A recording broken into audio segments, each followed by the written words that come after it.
of deck profiles. So today we're talking about side decks. Now, side decks are incredibly important in Yu-Gi-Oh!, especially in high-pressure formats like Edison, the current advanced format. Pretty much, side decks became extra important, I think, really going from like around mid 5Ds era into the modern day. I really feel like side decks were not really a thing before then. I believe actually they were brought into existence around then. So side decks are really important. The way a side deck works is it is made to give you options.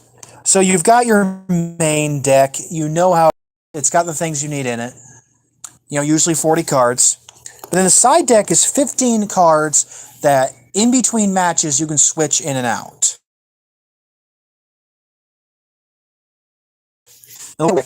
And then you switch in one of these cards in with it. Side decks are not meant to be extensions of your deck in a way, which is something I didn't fully understand at first, but now I do. I used to build my side decks as these were things I'd put in the deck, but I just didn't have room for. So now the way I look at side decks is you are building this to be different cards to handle different situations. Now, in Edison, it's a little easier, I think, to build a side deck because you really know what you're going to face. And this is my Edison side deck. This is my universal side deck that I use for all my Edison decks, which at the moment is only 2 decks. But I wanted to make a universal one because they kind of do the same thing. And I'm looking out for the same things with who I'm going up against. So yeah, 15 cards. I got these cool Dragon Shield sleeves on them. Love it. I love cool sleeves. So, like I said, this is the side deck that I use for my tournaments. Starting out, a major staple in Edison side decks, I've got 2 copies of DD Crow, one of which is a Speed Duel Secret Rare. So DD Crow is pretty cool. So you can, as a quick effect, discard this card to the graveyard, target a card in your opponent's graveyard, and banish it. The way that you would use DD Crow is by, let's say your opponent summons Junk Synchron. Junk Synchron targets Quillbolt Hedgehog in an attempt to special summon it. So what you would do is you would discard DD Crow and then target Quillbolt Hedgehog. And the reason this would work is, you might think, well, why does he just not come back anyway? It's all about priority. This would be link 2 in the chain. So this would activate first. So you would banish Quillbolt Hedgehog before your opponent has the chance to summon it. DD Crow is a staple you're going to see in just about every side deck of Edison. And I've used this card pretty heavily already. Once I know the opponent it does graveyard plays, like if I'm going up against a Synchro Toolbox deck, or I'm going up against like a Lightsworn deck, or hell, even if I'm going up against like a Christia deck.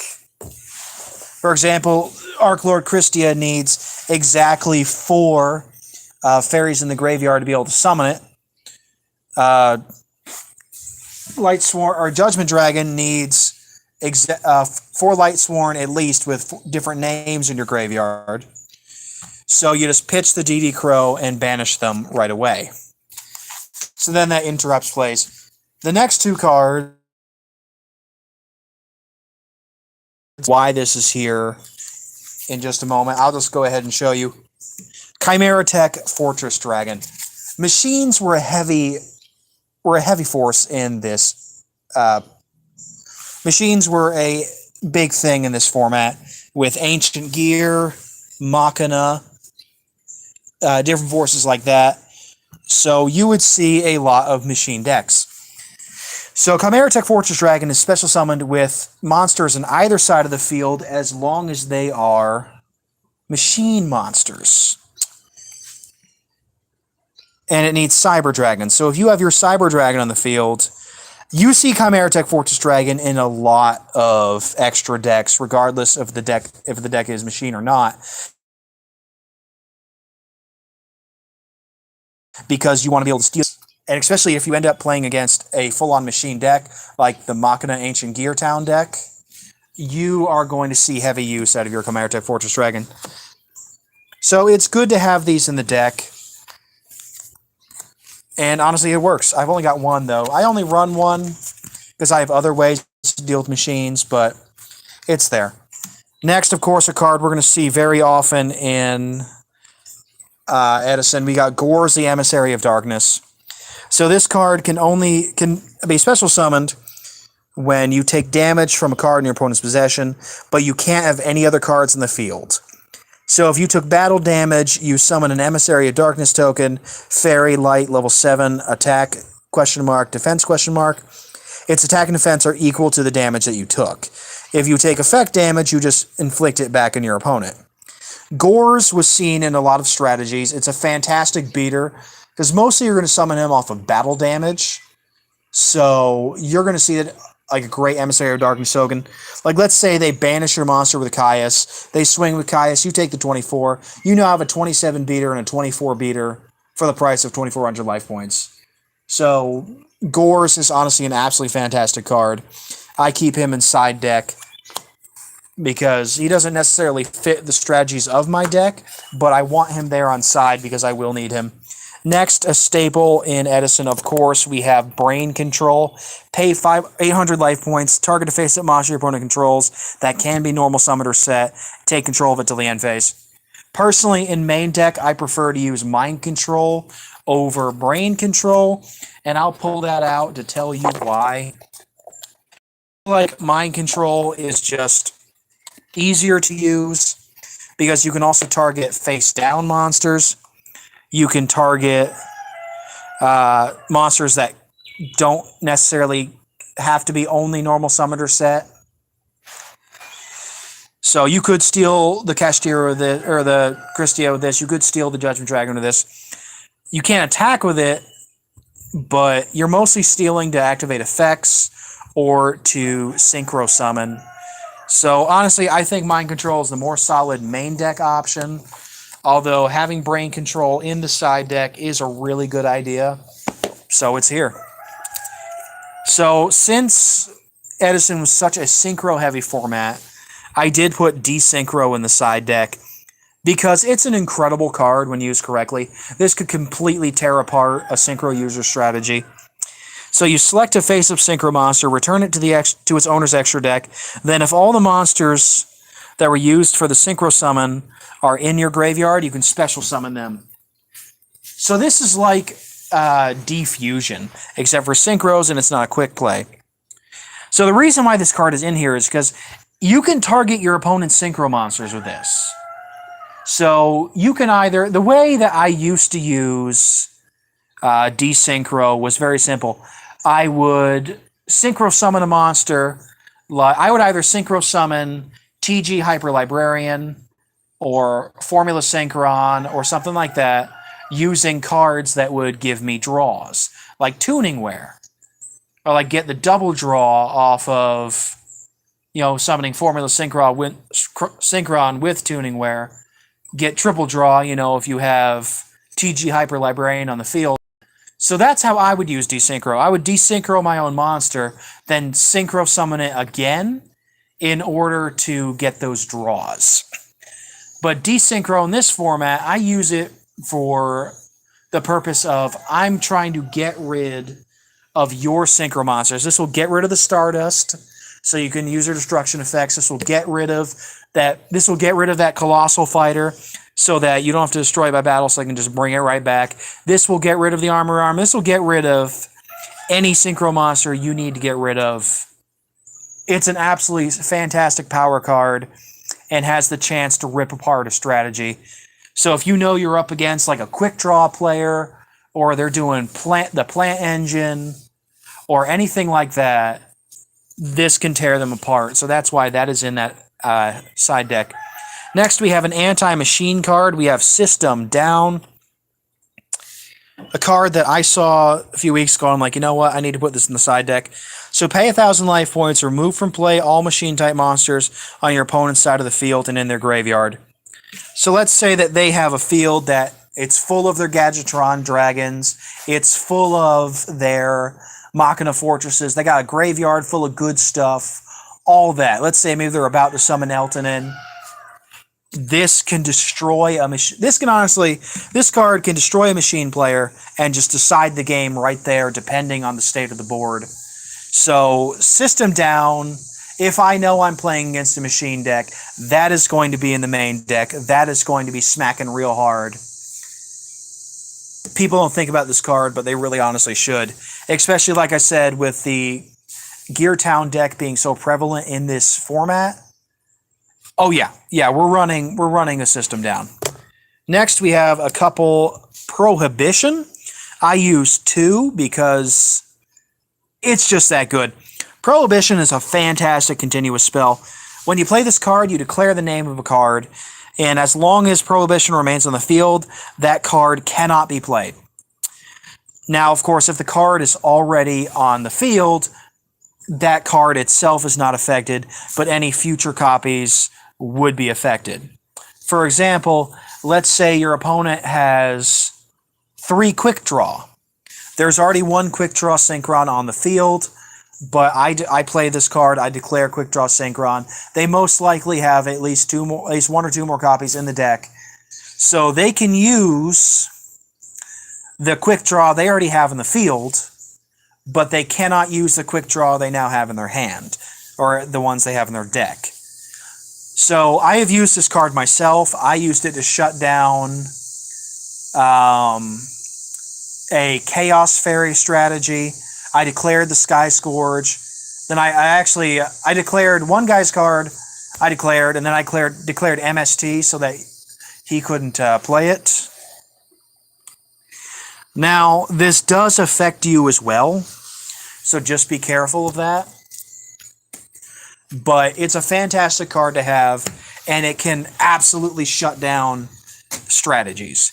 Next, we have a really cool card here, Blast Held by a Tribute. This is an anti-Monarch card.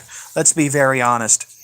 So the way this trap works is when an opponent's monster that was Tribute summoned declares an attack, destroy as many face-up attack position monsters they control, and as well as possible, and inflict 1,000 damage to your opponent. So this is kind of like a Mirror Force, except it's also dealing effect damage. So I have not really seen people playing this card, but I think it's a card that they should probably think about, considering the fact that Frogmarks are one of the decks that mark Edison. Like, pretty much any tournament you go to for Edison, you're going to see at least one Frogmark player. That's just what's happening. So I think this is a card people should consider keeping in their side deck because it just works. Next, for the last 3 cards of this deck, we kind of have the big three I can think.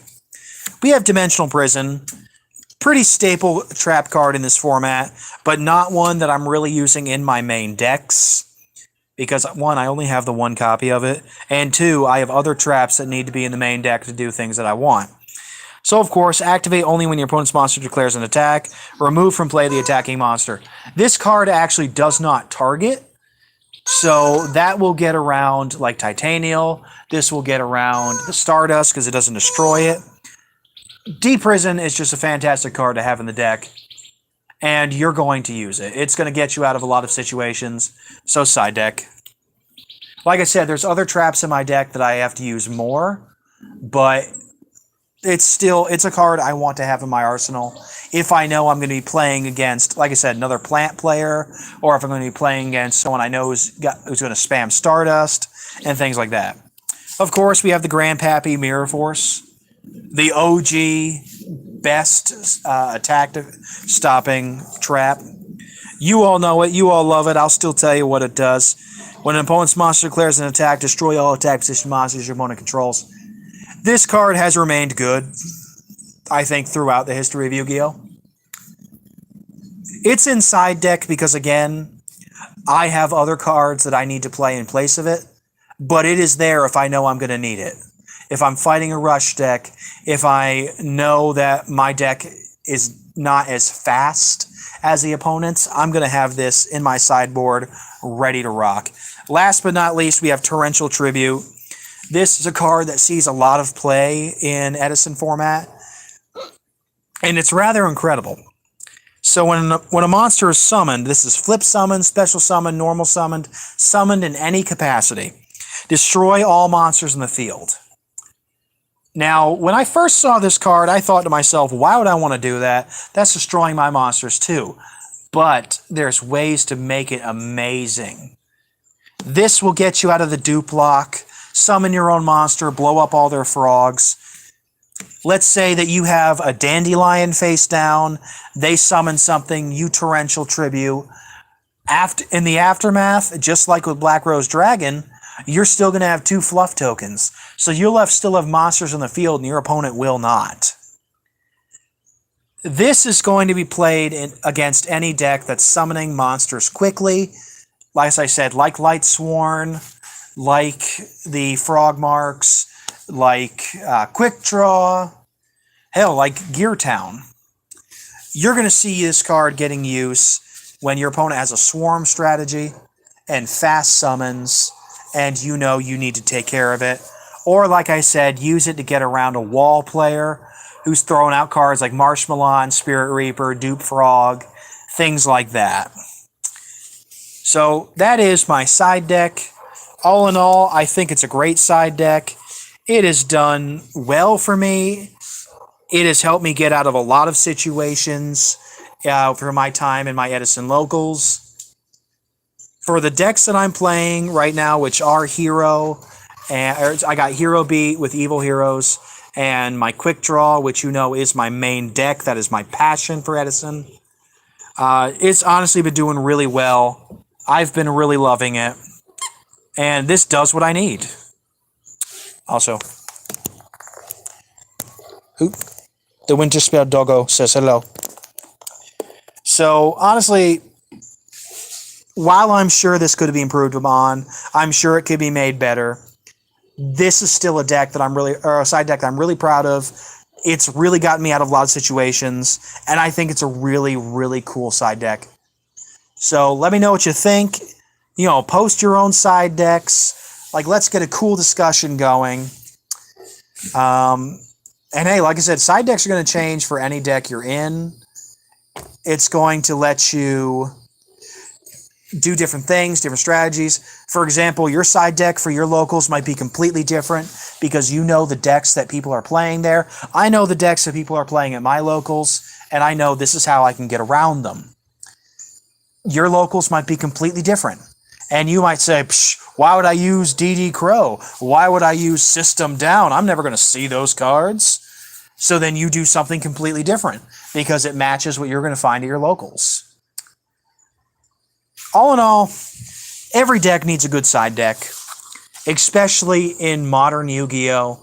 With how things are, the fact that you need to have answers to different things your opponents are going to pull out.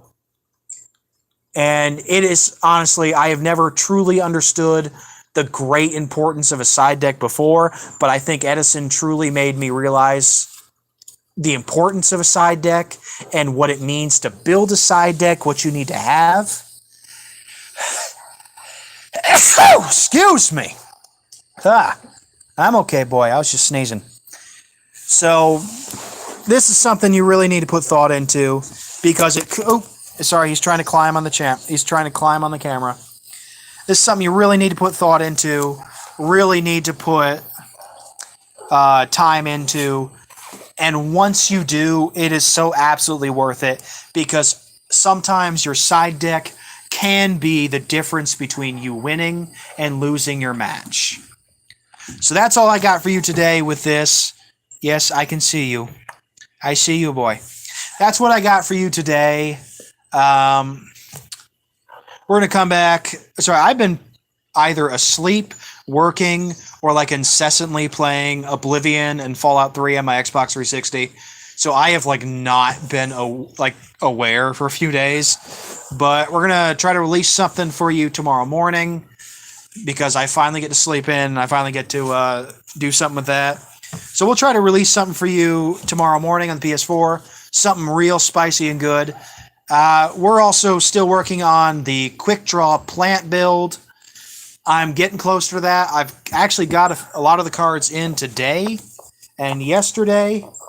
Really excited to finally have my magical android. Really excited about this. I've been wanting this card for a long time. Finally have it. So my deck is going to look nice for locals tomorrow. There's a few things I'm still missing. Still missing a copy of Twilight Rose Knight. Missing a couple copies of Lord Poison, but my buddy is going to hook me up with those. Still thinking about, do I want to run Supervised? Do I want to run Blazewing Butterflies? And I might even run one Supervised, one Bladewing Butterfly. It just might be a great idea. I'm really excited. I've got stuff for the deck that I finally get to use. Like, got my Giga Plant. That's going to be amazing. There's my monsters. So I'm like trying to pull it out. Got my Giga Plant. Finally got my first ultimate rare. My Rose Warrior of Revenge. Looks nice. Really excited. An amazing spell I picked up. That's going to work really well for me. Wherever it is. Yeah, got my Mark of the Rose. So we've got some cool stuff coming with this deck, and I can't wait to show you guys. And it's going to be awesome.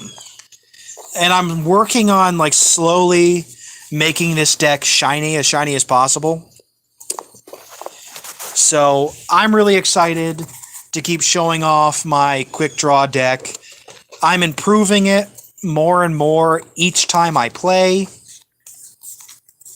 Like I said, I'm improving it more and more each time I play. I'm figuring out what strategies work for me, what strategies don't. And I'm just making it stronger. I was able to add the magical android that's going in right now. My extra deck is looking great, honestly. I'm excited to use it. Like, got a shiny Catastor. We're slowly making this work. That was too much. Just really enjoying. I finally got myself a Colossal Fighter. It is kind of messed up, but it is like from 2009, so I kind of expect that. Like, this deck is amazing. It's going to continue to be amazing. And I can't wait to release that plant profile for you guys, because I think it's going to be the best build of my deck yet. And I'm really excited to show it off and show you guys how it works. And the testing has been insane.